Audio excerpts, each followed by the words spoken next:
તો આપણને ખરેખર આજ સોમવારનો દન છે, તો આપણને ખૂબ ભાવથી સત્સંગને અંદરથી આપણને સાર લેવાનું છે. આપણી અંદરની વસ્તુ ધોઈ ધાઈ અને સત્સંગમાં આપણને અર્પણ કરી દેવાની. તો ખરેખર આપણને ગુરુના સત્સંગનો આપણી અંદર એક સાર પૂરાઈ જાય.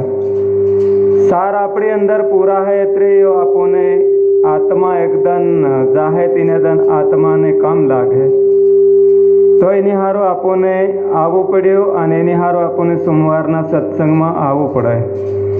સત્સંગ તો ગુરુ કરે છે, આપણને નથી આવડતો, પણ ખરેખર માન મર્યાદા આપણી અંદર ગુરુનું આપું રાખવું તો આપણી અંદરની વસ્તુ આપણી ભેળી રહે.